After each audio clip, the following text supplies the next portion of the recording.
1 week after my battle with failure against the Imperial Fists. After 1 week of reconstruction, list building, getting new units, and improving my tactics, the new game proves I learned nothing.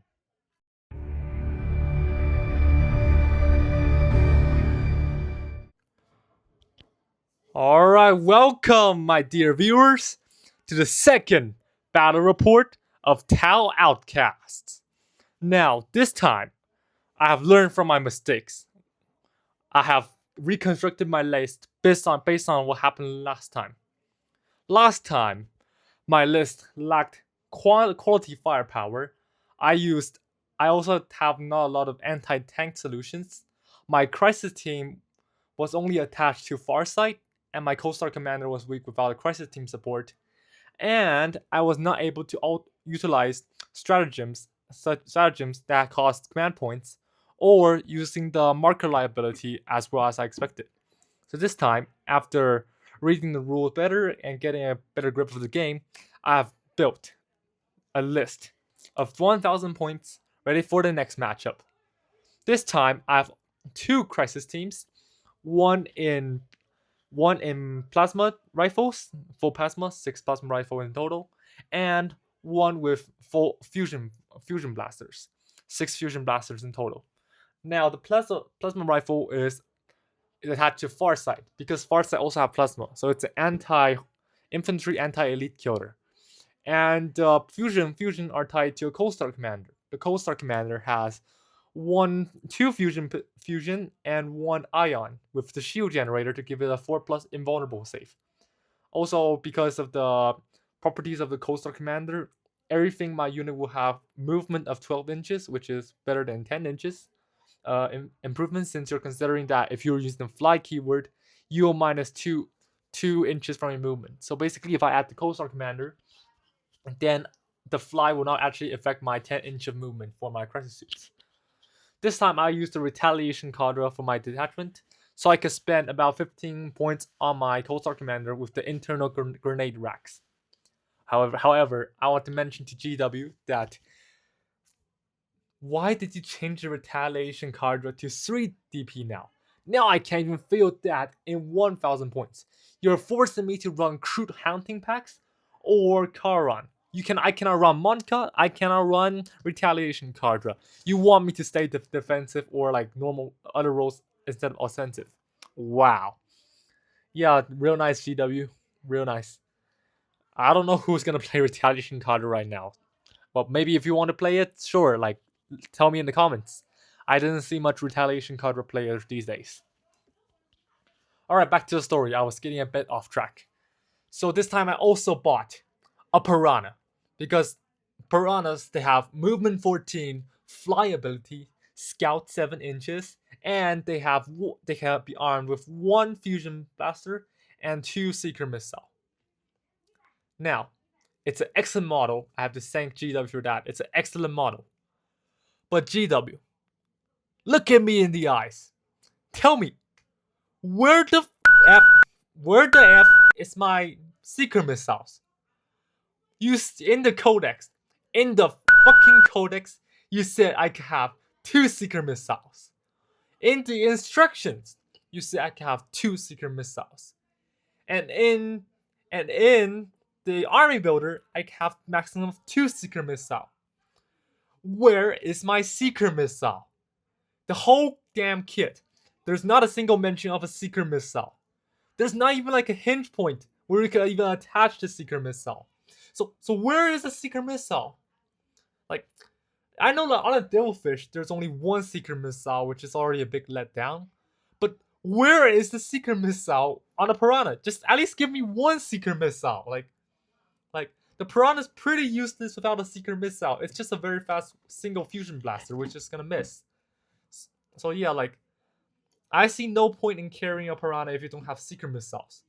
But fortunately, I was able to go onto eBay and other bit sites to scatter some seeker missile bits from the Sky Ray. Well, actually, I recommend the ones on the devilfish, the normal seeker missiles, because those ones are a lot smaller and easier to attach.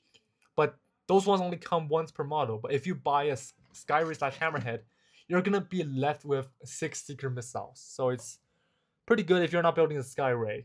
So you could just take the Secret Missile from there. It should equip up to 3 vehicles with 2 Secret Missiles each. So if you have 2 Piranhas and 1 Hammerhead, boom, you have it. If you have 3 Devilfish, boom, you have all Secret Missiles. No need to worry. Alright, so this is my list. My list consists of 1 Piranha, 2 Secret Missile and Fusion Blaster, 1 Crisis Team with 6 Fusion Blasters in total attached to the Cold Star Commander, 1 full Plasma Crisis Team attached to the Commander Farsight, and also I have one of those 1 Breacher team, 1 Pathfinder team, and I think I also have 1 Riptide, of course, because of course if I have a Riptide, I'm gonna use it. That's the key. Now this is a very like elite list because last time I have some anti-horde and all those firepower just bounce off. So this time I want something that actually hits hard. I want to experiment with those like plasma, because plasma when I see in the codex is like one shot, and it does have less strength and less AP subtraction to compared to like let's say a fusion blaster. But it's supposedly it's a very good damage dealer for elites because it has 3 damage. But D6 it could be a 1, it could be a 2, it could be a 5. So it's kind of wasted if you're not doing the 1 hit per model measurement. Alright, enough chit chat. Let's get to the battle report. Let's get to the actual Warhammer 40k 1000 point matchup. This time, the Tau Empire is playing against AdMech. The player of the AdMech is the same guy who plays the Imperial Fist last time. This guy is a big loyalist. Supposedly he has Imperial Fist, he's got Sister of the Battle, and he has AdMech.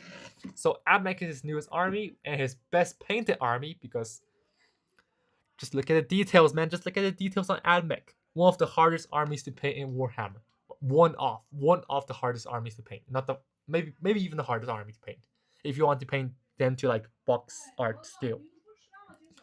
Alright. Next up. Back to the Warhammer 40k match. Deployment time. I deploy very safe. So I deploy on the back, but in response, he also deployed on the back of terrain.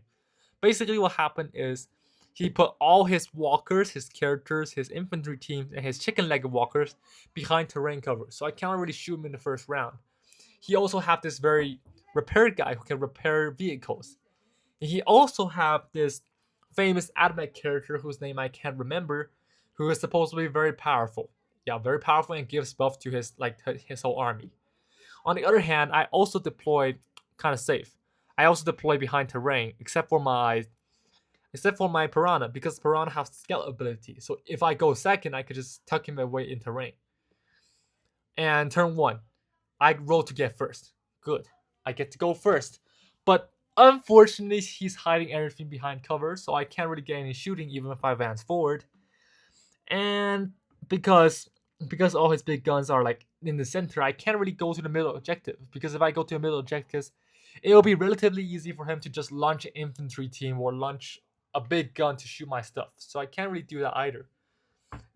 And so I just stayed put. He also stayed put because I think he's on the defensive side. I think his mission was like the recon or something. Recon. So like recon. So like he's like staying on like a semi-defensive side, I believe. I'm not really sure because I'm a new player into Warhammer.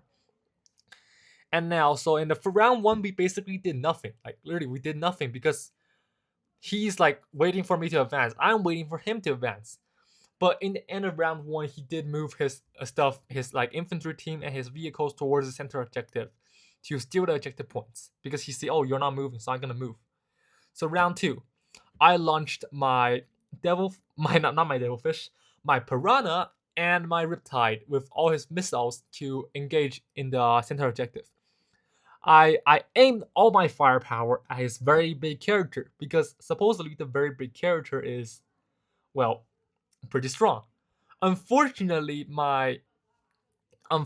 I think my melter gun was not in range, so I have to split fire a bit, because like if I can shoot him, if I shoot the melter gun and I think the little pulse carbines, if I can shoot those into his infantry, at least I can kill something. But if I just not shoot it, it's wasted. So I empty all my most of my firepower into the character, dealing like 2 or 3 damage maximum. Ah, damn it! Like both of my seeker missiles miss because the piranha is the observer unit, so it does not get the hit buff from the marker light. And my Riptide, the Ion, I think it unfortunately most of it missed, and the ones that get in was blocked by his invulnerable save. And all the missiles, they just do like no damage. Like the missiles are terrible against character models with saves and high toughness. So yeah, gotta watch out. And in return, all his units was able to like push forward a bit more in his next turn, and his like Walker moved forward, his character moved forward a bit, and his infantry team moved forward a bit, and all the firepower emptied into my 2 big units. My 2 most useful units get destroyed instantly. Like he's like focusing all his firepower on my 2 units, and they get destroyed. Like I was expecting my Riptide to survive a bit longer, but my Riptide like it failed 2 of those invulnerable saves, and it just get destroyed. Yeah, like pro tip: the Riptide is not as strong as you believe if you're putting him in the center objectives. I tried to get my Farsight and my Crisis team into position, but they're not. Also, they have a long way to go. They need at least one more movement phase to get engaged in the zone, and by then it's too late because my 2 big models are dead. Oh my god, what a tactical failure! Like, but this time it's not a big mistake. Well, I mean, it is a big mistake. It is a big mistake, but I'm trying to fix it. I push my Farsight forward in turn 3. All my Farsight move forward and shoot at the infantry team with the plasma rifles. A bit of overkill, but it was able to blast almost all the characters, all the infantry off the center objective except for the character. Then I launched my Farsight and my Crisis team into the infantry team, trying to cut the character down. Which I think it cut one more infantry model down before like the character is still alive for some reason. Like one more hit and the character is dead. But then he also used this intervention mechanism or something to get his like character into my Farsight. And his character was very fighty. I think it's because like I mean it's a legendary character, so it's supposed to be very strong. And this character, I was able to kill one more character, not character, infantry, but he was able to charge into my crisis suit and kill all 3 of my crisis suits. You're seeing that there's 2 crisis suits left because one is dead already. So he was able to kill all my crisis suit except for Commander Farsight, who, because of his vulnerable save and his high toughness, stand there like a stone wall. Yeah, like amazing, man. Farsight is carrying the game again because he's refusing to die. And on the other hand, I dropped my crisis team with the Cold Storm Commander on the side of a Chicken Walker. And I also have my Broadside in position with his high yield missiles and smart missile system. And I have my Pathfinder team guiding all the units towards the Chicken Walker. All firepower emptied into the Chicken Walker, with the Farsight also using the Farsight also attacking into the Repair Guy, and it was able to kill the Chicken Walker and the Repair Guy. So I was able to kill the Chicken Walker unit. So I get to kill the unit, which grants me points. I was able to kill the character, which is 1 character down, so I could get the assassination points. But because he's still holding on to objectives, I was not able to get any primer objective points. Bummer. And in retaliation, his infantry team and all his like heavy firepower all empty into my crisis team, killing it. And also my Pathfinder team was also brutally wiped because I thought it was a big gun, but actually what happened is the Walker thing to me, like the crawler, the gun is actually anti-infantry, not anti-vehicle. And again, my Commander Farsight was one of the only ones left, except for the Breacher team, who has been contributing to like 0% the whole game. Like the Breacher team was just still there, like he was behind terrain. And I literally actually a bit of a shame, but I forgot about my Breacher team. Like my Breacher team was behind terrain in my home objective the whole time. I was like, I forgot about him, like because his hiding was so good. The enemy ignored him. I ignored my Breacher team. So bummer, like. And Commander Farsight was fighting the Walker, the Walker, the Repair Guy, and the famous character from his side. Now he was able to kill the repair guy, but the focused power of both the crawler and the epic hero character from his team was able to just kill Farsight. Yeah, like despite Farsight's hero efforts and his goal to pull the tide back and kill something, he still lost because Farsight is a good melee character, but only a good melee character for Tao. Because all the Tao's melee is basically rubbish except for, let me see, some crude models, some beasts from crude, and like to twin lance. So Farsight's melee is actually like just normal standards melee compared to other like melee characters. And his 4+ invulnerable save is not so tough when you have like a giant walker vehicle and like a main character just ram into him. So yeah, like Farsight he did carry half of the game because he was able to draw so much firepower and attention. So like his army was not able to table me on turn 5 because the breacher team is still alive. He was not able to like use the turn 5 to kill my breacher team. He was focusing his firepower on Farsight. So Commander Farsight is one character that I'll definitely take in my 2,000 points thanks to his overperformance in this game. And the final score, 26-75 in favor of AdMech. Yeah, like I lose again, but this time like I was able to actually pull some points in because I was able to score some secondaries, and primary I was able to score a little bit of primary, but still the point difference is large. So what this game teaches me, I don't know, Tau are not good into melee. Also maybe I should start using some of the the keywords in my vehicles and my infantry teams. For example, like in this game, he used grenades 2 times, and both of them have done heavy damage to my battle suits. So maybe next time I should use like my infantry to use grenades, like make my infantry push forward a bit, like especially like the breacher team, push forward to 8 inches and then use the grenade keyword to do some damage. Like it's for 1 CP, I think grenades are pretty good, pretty decent. Like you get a maximum of like 6 mortal wounds, like immediately damage, so it's pretty good. And also this time I learned that AdMech, despite being a shooting army, AdMech is their shooting and retaliation is much stronger than Tau, and their durability is also pretty strong.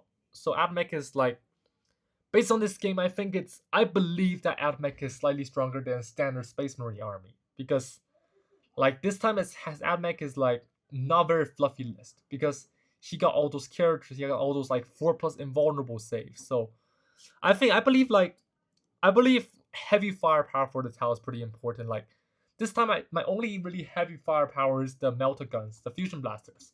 So in the 2,000 points, I need to probably bring more fusion, more plasma, like those heavy weapons. I will also need, I think Ion Accelerator is also a pretty good weapon for Tau. So in general, my next game will probably be about 2,000 points because now I'm on to about 1,500 to 1,600 points. So within, let's say 2 weeks, I should be able to play my first 2,000 points game. Yeah, and hopefully my 2,000 points game, Tau will not get crushed like a sausage this time. Like Tau just get crushed, like a person stepping on like I don't know, a person stepping on some cookies. Yeah, like Tau just get crushed. But next time, the blue fish commies are gonna get back. The blue like aliens, we're going to like fight back to the Imperium. But probably we're gonna get our ass handed again. So if you want to see the Tau, the blue fish alien Xenos get hit again and tabled in a Warhammer 40k game, then please consider subscribing to this channel because I really need to subscribe and I really need like the YouTube algorithm to see my videos so I can make more videos. Like every like, every comment, and every subscribe to me is a big encouragement because I'm a small channel, I'm a small creator, and every small support for me is like every small support for me is like a very big hit. So a very big motivation for me. So thank you for watching and see you next time. This is Tau Outcast